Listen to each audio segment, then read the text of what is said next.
आप देख रहे हैं सत्यमेव टाइम्स। मैं हूं आपके साथ हर्षिता।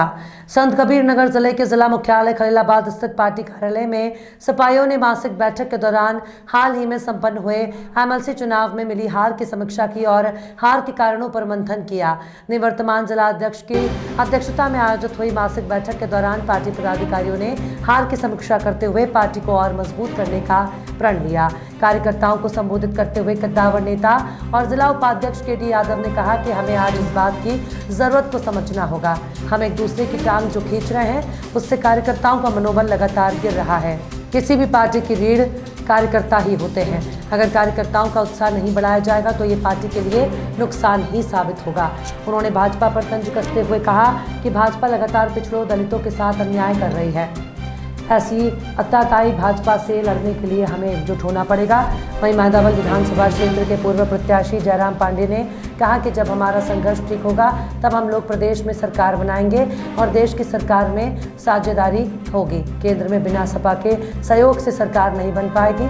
समाजवादी जात पात को नहीं मानती है, ये सर्व समाज की पार्टी है। हम लोग लोहिया जी और अंबेडकर जी को मानने वाले हैं लोग हैं। एक हार दो हार से घबराने की जरूरत नहीं। जो बीत गया उसको पीछे छोड़कर हमें मजबूती के साथ अगले चुनाव को फतह करने के लिए लग जाना होगा।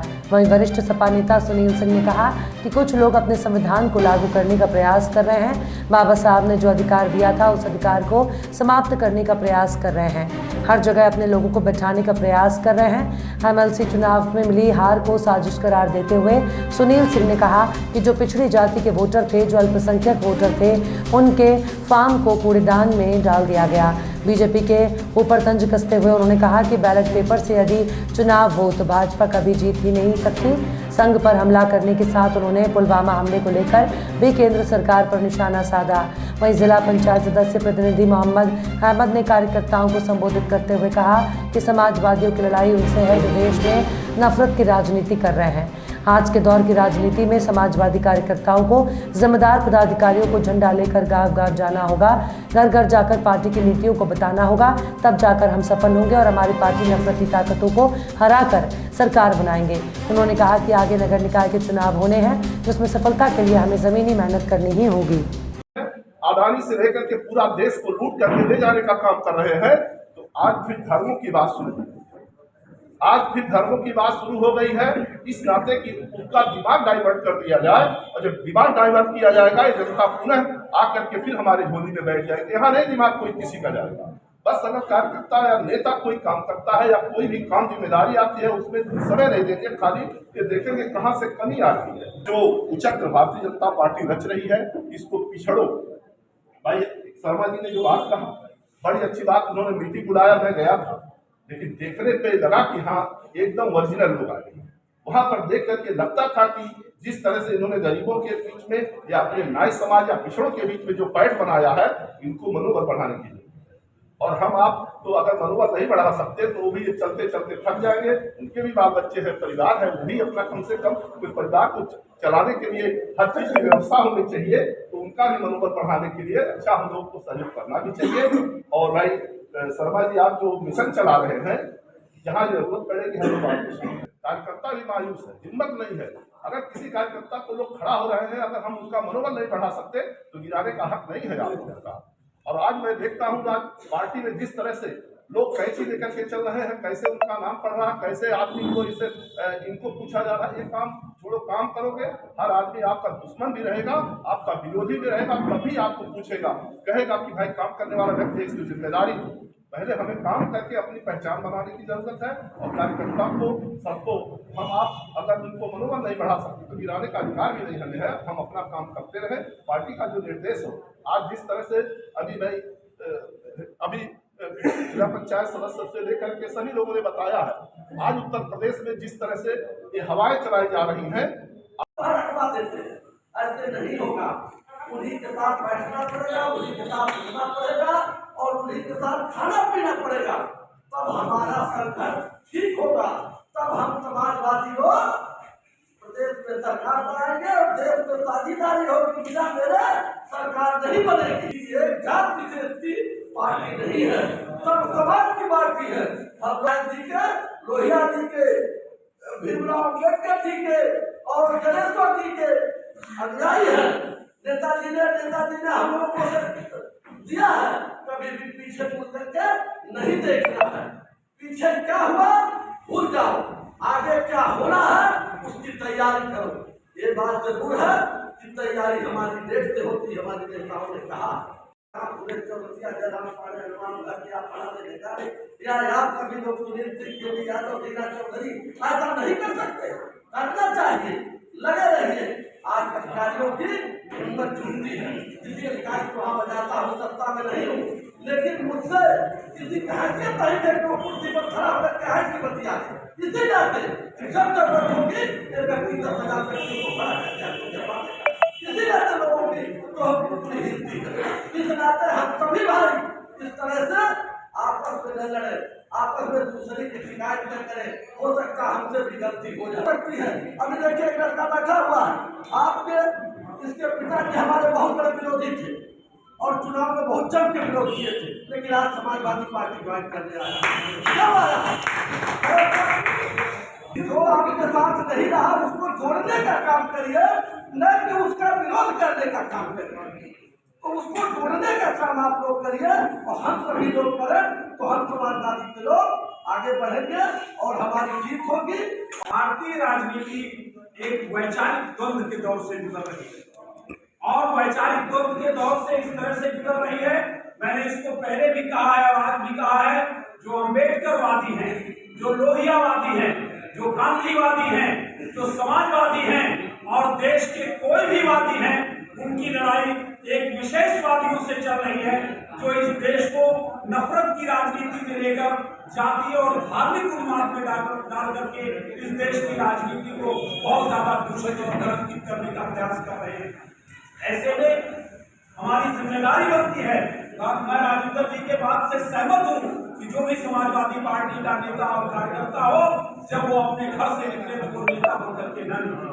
नेता बनकर के आप जब कार्यकर्ता बनकर के किसी मोहल्ले, किसी चौराहे, किसी गांव से जब जाएंगे और लोगों को हाथ उठाते सलाम करते उनके बीच में बैठेंगे तो निश्चित तौर पर समाजवादी पार्टी का कार्यकर्ता और नेता आगे बढ़ करके समाजवादी पार्टी ऐसे लोगों का मुकाबला करने में मजबूत होगी, सक्षम होगी। जो लोग आज चुनावी राजनीति को ही राजनीति समझते हैं, लेकिन वैचारिक राजनीति के मामले में समाजवादियों से, वो अम्बेडकरवादियों से कहीं ज्यादा पीछे हैं। इसलिए आज हमारी और आपकी जिम्मेदारी है कि जो चुनावी राजनीति को ही इस देश की राजनीति समझ बैठे हैं, ऐसे लोगों का मुकाबला करने के लिए हम लोगों को आगे आकर के ऐसा महान समाजवादी पार्टी के अपने नेता के झंडे को लेकर के गांव-गांव और शहर-शहर इस तरह से निकलना होगा कि आने वाले दिनों में नगर पंचायतों के चुनाव में भी और लोकसभा के चुनाव में भी हमारा जो भी प्रत्याशी आएगा, कभी कभी ऐसा होता है कि प्रत्याशी को टिकट मांगते हैं, नहीं मिलने पर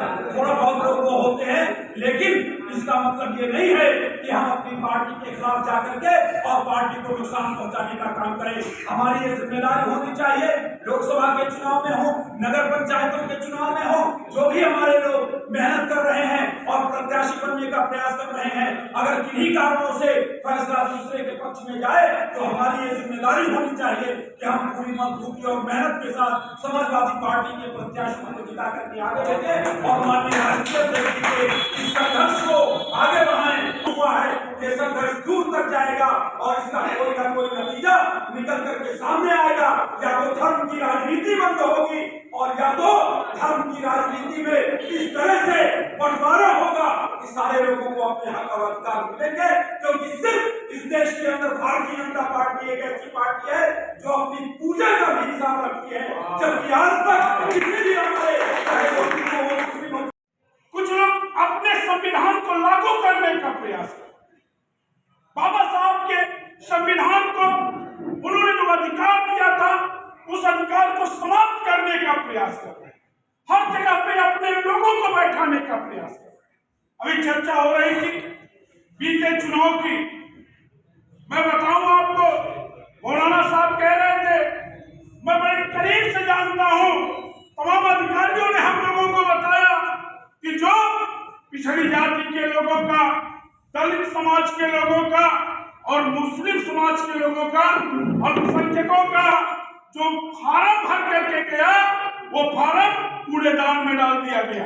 ये भारतीय जनता पार्टी कभी नहीं जीत सकती, कभी जीत ही नहीं सकती जनता के चुनाव में।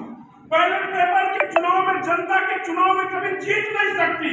ये सरकार चाहे केंद्र में बनाए है तो पुलवामा का हवाला दे करके सरकार आ गई। कौन कहता था सरकार आएगी? सरकार नहीं हुई।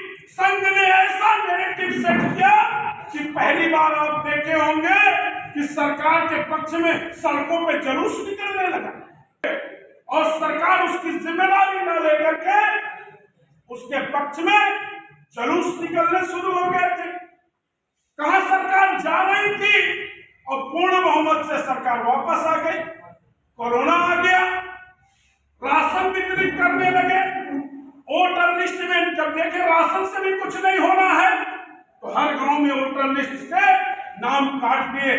हम और हमारे विधानसभा अध्यक्ष महोदय एक दिन बैठ करके कुछ विधानसभाओं, कुछ बूथों का हम लोग परीक्षण कर रहे थे।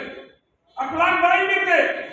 यकीन मानिए साथियों, विधानसभा का वोटर लिस्ट और ग्राम प्रधान के वोटर लिस्ट में 300 वोटों का अंतर, 900 वोट विधानसभा ग्राम पंचायत के चुनाव में उसी बूथ उसी गांव में है और विधानसभा के चुनाव में 720। ये जो हमारा हौसला अभी कम नहीं है। हम चट्टान की तरह खड़े थे और चट्टान की तरह खड़े हैं और आगे भी चट्टान की तरह खड़ा होकर के इन फरेबियों से लड़ेंगे इन फरेबियों से, बूथ में लड़ेंगे। और बूथ को हम लोगों ने सोचा और आज आपकी बैठक में कह भी रहे हैं कि हम लोग जहां जिस स्तर पे हमें इस जिले की जिम्मेदारी मिली, यानी हम इस जिले के पदाधिकारी हैं, चाहे जिलाध्यक्ष हैं, उपाध्यक्ष हैं, सचिव हैं, इस जिले की निगरानी और इस जिले की चौकीदारी हम लोगों को करनी है। अगर हमें विधानसभा की जिम्मेदारी मिली है तो उस विधानसभा की निगरानी करनी है। अगर सेक्टर की जिम्मेदारी मिली है तो सेक्टर की निगरानी करनी है।